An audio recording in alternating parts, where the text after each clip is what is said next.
is the Fujifilm GFX100S2, a great camera for a full day of wedding photography. I have some conclusions, and they were not as expected. Welcome to the Wedding Day. I am Taylor Jackson. Today we're going to be using the Fujifilm GFX100S2 as a main camera. I have the 55 1.7 on here right now, and I think that will remain my main lens for the day. I also have the 80 1.7 as well. I also have some bonus Fujifilm surprises to get to in just a moment. If it is your first time here on the channel, I'm Taylor Jackson. I have photographed over 1,000 weddings all around the world, doing between 60 to 70 weddings most of the years that I've been a photographer. I've had weddings published in magazines like People, and also I sometimes post them on Instagram too. That's nice. And every time I upload one of these behind the scenes videos, of which there are 75, I will release 4 slots for the monthly membership over on the member site. So if you're interested in getting my full flash course for wedding photographers, as well as all the presets you're going to see within this video and tons of other content, head on over there, get one of those 4 slots that are available at the time this video goes live. Now on to the other Fujifilm surprises that I promised you. Number 1, the GA645. This is one of my favorite cameras. This is a film camera and it shoots medium format 120 film. Other Fujifilm surprise, the Classy or the Class S 35mm point and shoot that I may or may not get to. A camera that I will absolutely get to is this here single-use Fuji camera. I started it, I'm about 10 photos in from last week's wedding, and I will be finishing it off today for sure. Now, let's go on my camera to the wedding day.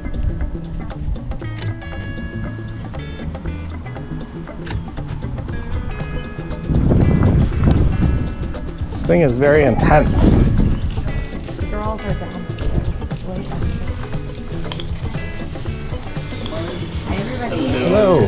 How's it going? Great, yeah. You having a good day? Oh yeah. All right, so Lindsay is the main photographer today. It is one of her weddings, and I am using the GFX100S2 as, I guess, not really as an experimental camera. I know it's a great camera, but it's not one that I would usually be using. So I wouldn't really want to risk using this for the first time on one of my own weddings. And I didn't really give the camera too much of an introduction. I assume if you're here, you probably know a little bit about it. It is a 100 megapixel camera. The image quality is incredible. All the lenses that are designed to work with the GFX system, also absolutely incredible. And the files themselves edit very, very nicely, as you'll see throughout this video, using my TJM preset. All right, high dynamic range scene. Exactly what we wanted today. So I'm gonna go down to my lowest ISO, my lowest native ISO, which is 80. So I can kind of get max dynamic range here. And I'm going to shoot this incorrectly in camera, so that I can fix it in post-production and I retain golf course detail rather than just having everything all white outside of the ceremony space. But I think that looks pretty nice. One thing I will say right now is if you're not photographing people and you don't need the eye and face detect to turn it off, because it will find faces in flowers and it'll find faces in other objects that are not faces and it will focus on them in the background. So have that set to this button up here. Now, back to talking about the camera. The ergonomics are great.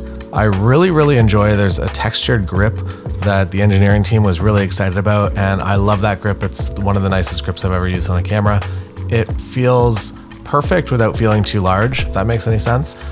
Even though this obviously is a larger camera, it doesn't feel gigantic. And a lot of people I think would probably be looking at the GFX series, maybe not as a main camera, so to spoil my conclusions, I don't think that I would be using this as a main camera for an entire wedding day. The autofocus, as we're gonna see, is a little too slow to keep up in certain situations. If a couple is walking at you, even if you're in high performance autofocus mode, it is not going to be as good as your Fujifilm X-T5 or your H2S or whatever you might have. And I think it's just a lot of glass for the system to move. Where I would be using this camera pretty often would be in situations where things are a little bit more static and you're really just after something that is definitely going to be printed in a larger format. So for me, I could definitely see myself using this for the couple's portraits, and primarily with the exception of maybe if they're walking towards me and it's a very mobile dress, I would be very happy to shoot everything on this camera. When it comes to lens choices, this 80mm f1.7 really impressed me. The images on the back monitor just look crazy good, and they amp you up to take more pictures and to, I don't know, work better. It's weird, but when you know you're doing a good job, you tend to do an even better job. When you get excited, then your couple gets excited, and they can see that through you. The 55 f1.7 is also a great lens. I've used that pretty often, I would say. That's one of my more commonly used lenses. If I had to pick between one or the other, I would probably go 55 because it is a more useful lens for the entire day. I like the primes a lot. I've used the zooms a little bit, but I definitely heavily prefer the primes for weddings. I think this goes across any system. Anything that I'm using, I'm usually on primes. I'm usually shooting them wide open. You can see my settings up there. And pretty much the entire day is shot wide open, with the exception of we'll get to cocktail hour portraits. And if I'm doing a photograph of a large group of people and maybe people are on slightly different focus planes, at that point I will stop down, or I will just physically move back. The further back you get, the more depth of field kind of expands, even if you are shooting wide open. So that's why even at 1.7 that they're both mostly in focus in shots like that. Hello, dog. This dog's name is Moose. Moose is a very good boy. And we're working with the video team today, so as you can see there's 3 of us, and that's the end of that story. And now let's go from the most high-tech camera that Fuji makes to the lowest tech camera Fuji makes. There it is. I definitely prefer the Fujifilm single-use cameras over the Kodak ones. The Kodak ones look a little bit cooler, but the Fuji ones, in my experience, give me better images, and usability-wise, they're just kind of easy that you have your option for a flash, and that's about it. You hit the button, and then you get a picture. Do I recommend you start shooting disposable cameras at your weddings? Probably not, but it does definitely get a different vibe from your couple and from anyone that's in the photo once they see it's a single-use camera. People just tend to get a little bit excited. And here's a weird one. People tend to respect the disposable camera more than a camera like this, that this is obviously the professional one.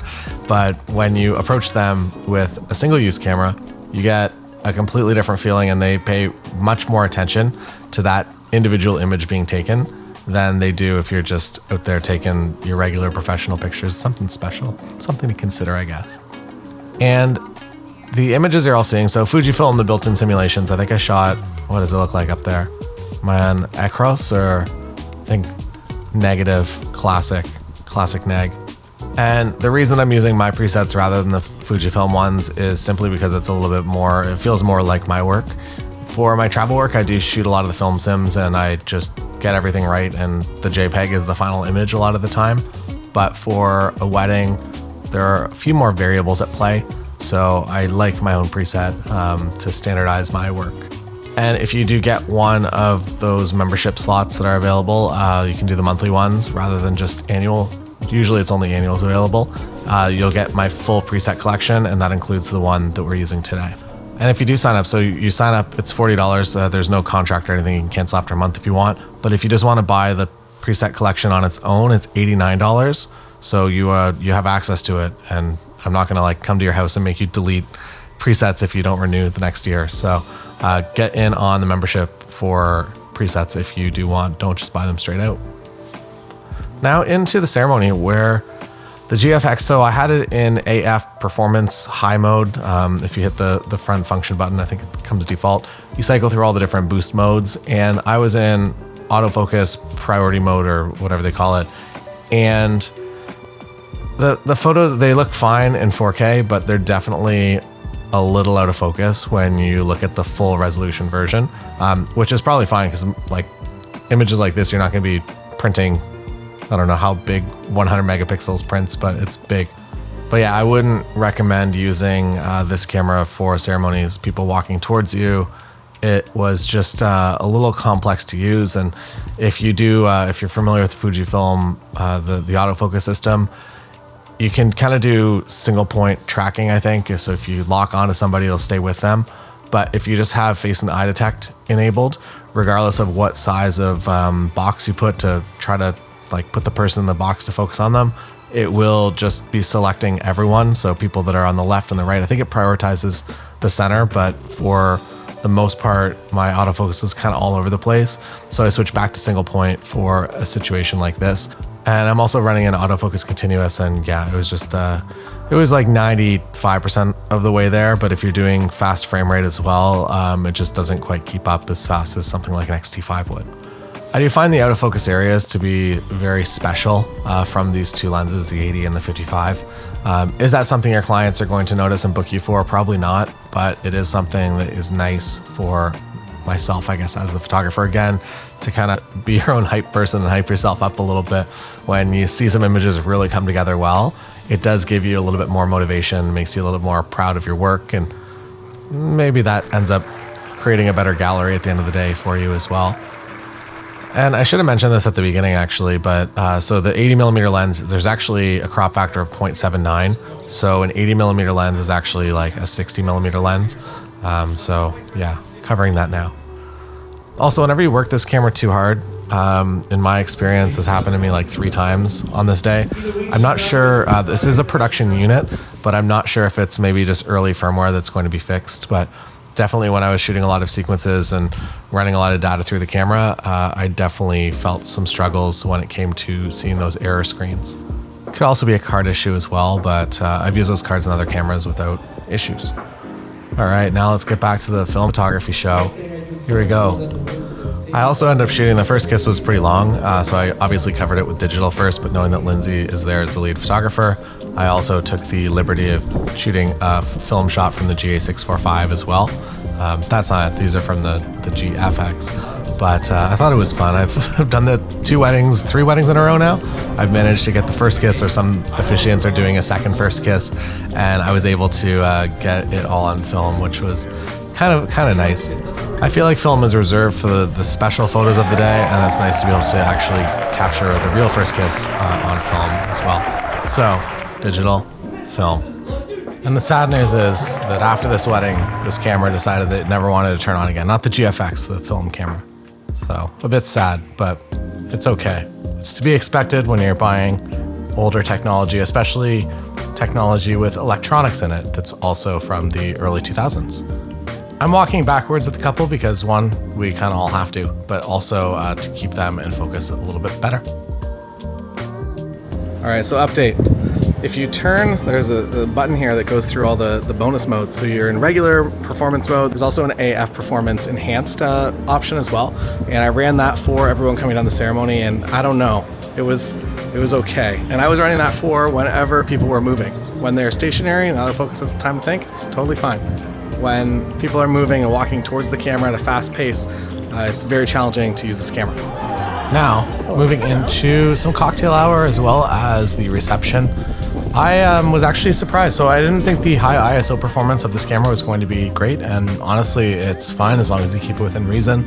The 1.7 lenses definitely help out here. If you are using maybe one of the f4 zooms, it might push you into a space, especially in reception, that you shouldn't probably be in.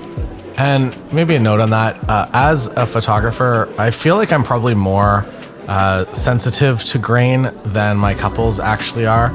I've never really had any upset couples because of there's grain on the images. As long as the grain's not distracting, I think it's fine. I think we overthink it and run denoise on everything when we don't have to. Now watch Jeff put on sunglasses. He did it. Wow, Jeff, thank you. Coming in to photograph some details, the space itself, so the GoPro kind of corrects it a bit, but the space was very, very, very yellow, and there was some natural daylight coming in through the windows. But overall, no complaints in terms of the final images. And while I am using my TJM preset on all these photos here, you can also build an Imagen profile or use a talent Imagen profile. Imagen, spelt Imagen, is the company I use for all my AI editing services. And what I mean by that is that I just put my Lightroom catalog into their system and it processes everything as though I did it myself. So it's pattern recognition based on what you did in the past and edits new images to look the same. So check that out because you get bonus edits if you sign up through my link rather than just the regular one. I think it's 1,000 edits if you sign up with their website, and then it's 1,500 edits, so 50% more bonus if you sign up through my link. We move back into the, I guess, the strongest part of the Fuji GFX system, I think, for the couples portraits. Even when obstructed, faces were obstructed by both my hand and also veil, the autofocus actually worked very well. There were a few misses, but overall it worked. I think it exceeded my expectations for eyes behind some sort of obstruction. Now, it was at this point when we went back inside for the first dances. They had a choreographed first dance and they were moving around a lot, so I figured that my Sony A9 Mark III, which is kind of my more main wedding photography camera this year, should be the one that I use. There it is, full day wedding photography with the Fujifilm GFX2. If you want to get one of those 4 monthly plans, they are available right now. You get access instantly to all the presets you've seen in this video, as well as all my courses, including my full flash guide for wedding photographers, Book More Weddings 2024, and also my new hybrid course, which teaches you how to do both photography and video as one or a 2-person team on a wedding day, which was a huge shift to my business and helped me book pretty much go from 30 weddings per year up to 60 or 70 weddings per year. That's all for me here. See you next time.